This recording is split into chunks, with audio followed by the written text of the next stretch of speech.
दोस्तों नमस्कार। शुरू करते हैं आज की बड़ी खबरें। यदि आपको खबरें पसंद आए तो वीडियो को लाइक जरूर करिएगा और इसी प्रकार की खबरों के लिए आप चैनल को सब्सक्राइब कर लें। खबरें पूरी पाने के लिए वीडियो अंत तक जरूर देखिएगा और आप हमें प्रदेश के किस जिले से देख रहे हैं कमेंट बॉक्स में जरूर बताइएगा। किसानों को मिली है केंद्र सरकार की बड़ी सौगात। खरीफ फसलों पर एमएसपी बढ़ गई है। इन फसलों के मूल्य में इतनी हुई है वृद्धि। खरीफ फसलों के मूल्य में वृद्धि को लेकर केंद्र सरकार ने बयान जारी किया है। आज की बैठक में माननीय प्रधानमंत्री मोदी जी के नेतृत्व में 2022-23 के लिए खरीफ की 14 फसलों की सब वैरायटी सहित 17 फसलों के न्यूनतम समर्थन मूल्य यानी कि एमएसपी का अनुमोदन किया गया है। और ये इसलिए भी महत्वपूर्ण है कि बुआई के समय अगर किसानों के ये आश्वासन होता है कि क्या दाम मिलने वाला है तो उससे उनका मनोबल भी बढ़ता है और उनको दाम भी बेहतर मिल पाते हैं। आपको ज्ञात होगा 2018-19 में जब सरकार ने निर्णय लिया कि लागत प्लस 50% पर एमएसपी तय करेंगे, उसको हमने लगातार लागू भी किया और उसके पालन के कारण किसानों को अच्छे दाम भी मिले, उनकी कमाई भी बढ़ी। बीजेपी में परिवारवाद को लेकर कांग्रेस ने बीजेपी पर कसा है बड़ा तंज। प्रदेश सरकार के मंत्री द्वारा अपने भाई और भतीजे को जनपद पंचायत और जिला पंचायत के चुनाव में खड़ा करने पर एमपी पॉलिटिक्स में अब कांग्रेस ने इसे मुद्दा बना लिया है। कांग्रेस की उपाध्यक्ष संगीता शर्मा ने कटाक्ष करते हुए कहा कि बीजेपी में परिवारवाद नहीं चलेगा, लेकिन सिंधिया जी के लिए सब माफ़ है। मध्य प्रदेश में नगरीय निकाय और पंचायत चुनाव का सवाब जोरों पर चल रहा है। प्रदेश सरकार के मंत्री गोविंद सिंह राजपूत के भाई हीरा सिंह राजपूत और भतीजे अरविंद सिंह जनपद पंचायत चुनाव में अपना भाग्य आजमा रहे हैं। इन दोनों जनपद क्षेत्रों में कुछ प्रत्याशियों ने हीरा सिंह और अरविंद सिंह के समर्थन में अपने नाम वापस ले लिए और हीरा और अरविंद सिंह दोनों की जीत सुनिश्चित करने का आश्वासन भी दिया। तो इस प्रकार से यहाँ पर भाई भतीजावाद है। इसी भाई भतीजावाद को लेकर कांग्रेस ने बड़ा तंज कसा है। इसी पर कटाक्ष करते हुए कांग्रेस की मीडिया विभाग की उपाध्यक्ष संगीता शर्मा जी ने कहा कि बीजेपी में अब नो परिवारवाद, बस चलेगा भाई भतीजावाद। उन्होंने फिर कहा कि बीजेपी में नहीं चलेगा परिवारवाद, बस भाई साहब सिंधिया का कुनबा रहेगा आबाद। इस प्रकार बीजेपी में परिवारवाद को लेकर कांग्रेस की मीडिया उपाध्यक्ष संगीता शर्मा ने बीजेपी पर बड़ा तंज कसा है। प्रदेश में 1 जुलाई से सिंगल यूज प्लास्टिक के कारखानों पर लग जाएंगे अब ताले, अर्थात अब 1 जुलाई से प्लास्टिक यूज पर बैन लग जाएगा। प्रधानमंत्री मोदी द्वारा संयुक्त राष्ट्र संघ में 2022 तक भारत को सिंगल यूज प्लास्टिक से मुक्त कराने के लिए गए संकल्प के तहत 1 जुलाई से सिंगल यूज प्लास्टिक का उत्पादन करने वाले सभी कारखानों पर ताले डाल दिए जाएंगे। इसके चलते कारखाना संचालकों में हड़बड़ी का माहौल बन गया है। इससे पूर्व 15 जून से सिंगल यूज प्लास्टिक के कारखानों में उत्पादन बंद कर दिया जाएगा, जबकि 15 दिन का समय सिंगल यूज प्लास्टिक के स्टॉक को खत्म करने में किया जाएगा। 15 जून से प्रदेश भर में सिंगल यूज प्लास्टिक का उत्पादन बंद करने का निर्णय लिया गया है। इसके चलते ग्वालियर चंबल संभाग में भी सिंगल यूज प्लास्टिक का निर्माण 15 जून से प्रदूषण विभाग बंद कर देगा। 30 जून तक सिंगल यूज प्लास्टिक का जितना स्टॉक फैक्ट्री संचालकों के पास है उसे वह मार्केट में दे सकते हैं। इसके बाद 1 जुलाई से ग्वालियर पूरी तरह से सिंगल यूज प्लास्टिक से मुक्त हो जाएगा। इसके लिए प्रदूषण विभाग ने पूरी रणनीति तैयार कर ली है।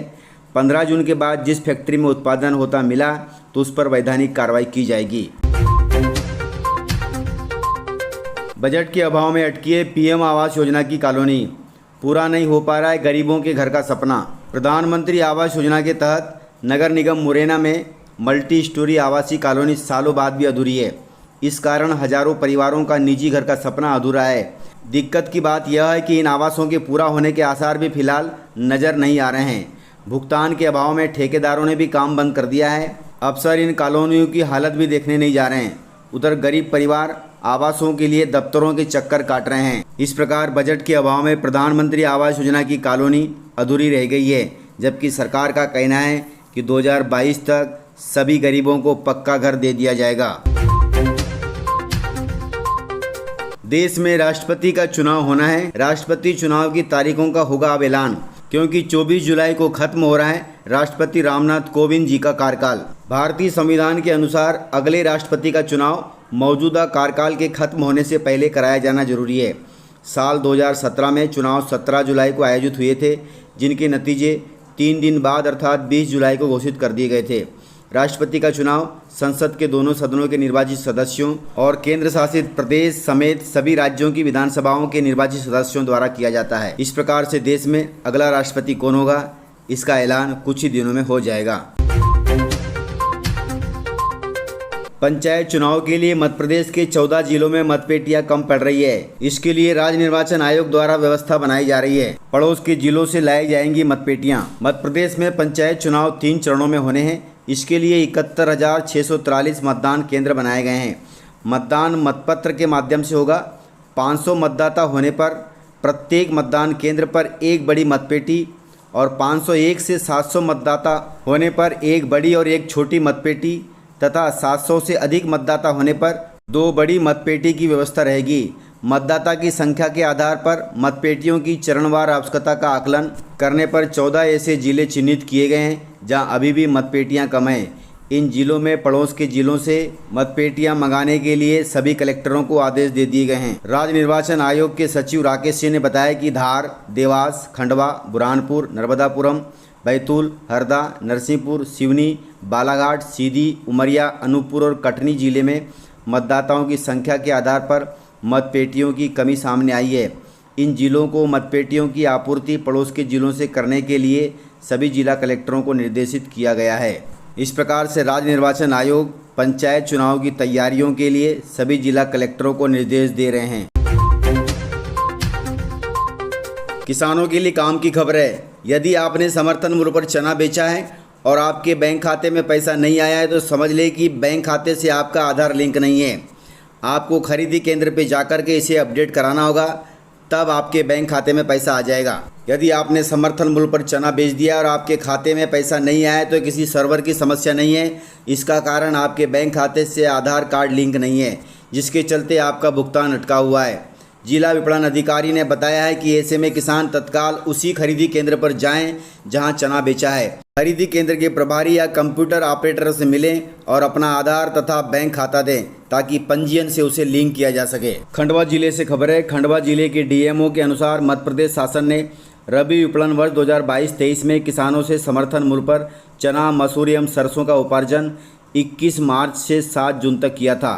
खंडवा जिले में 17,931 किसानों ने 60,217 मीट्रिक टन चना समर्थन मूल्य पर बेचा, जिसकी राशि 314 करोड़ रुपए से ज़्यादा की है। जिसमें से किसानों को 296 करोड़ रुपए का भुगतान किया जा चुका है।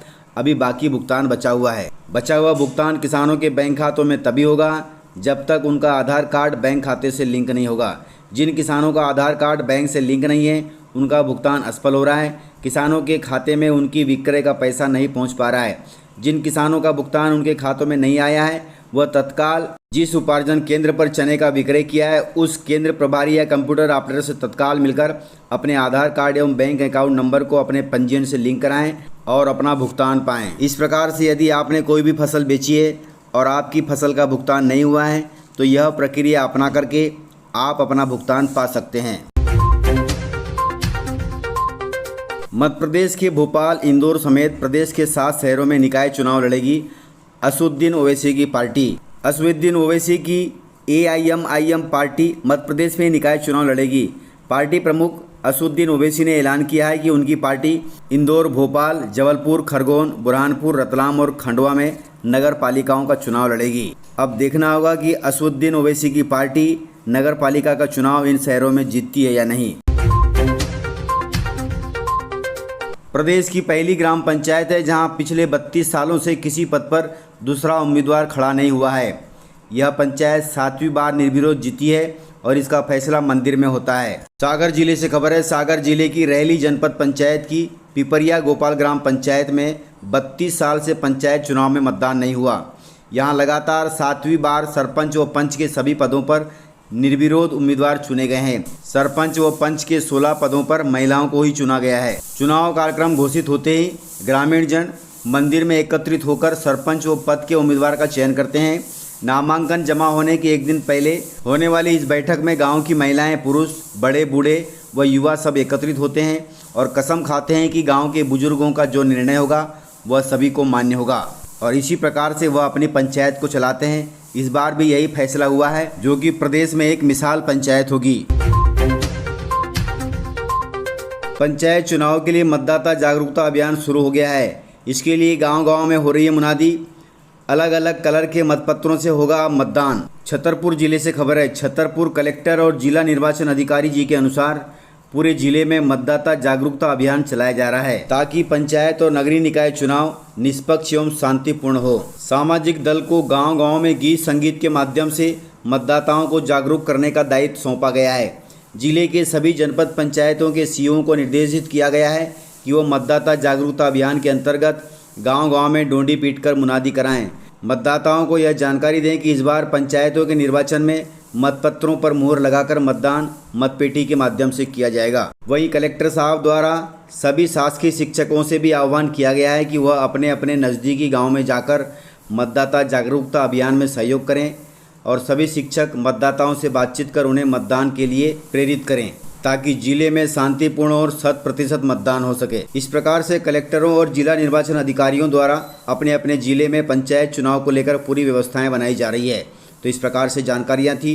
यदि आपको जानकारियां पसंद आई हो तो वीडियो को लाइक ज़रूर करिएगा और यदि आपने वीडियो पूरा देखा है तो उसके लिए बहुत बहुत धन्यवाद। वीडियो को ज़्यादा से ज़्यादा अपने दोस्तों में शेयर करें ताकि वे भी जानकारियों से अपडेट रहें और जानकारियों का लाभ ले सकें। तो आज के वीडियो में इतना ही। मिलते हैं सर अगले वीडियो के साथ। तब तक के लिए जय हिंद, जय भारत।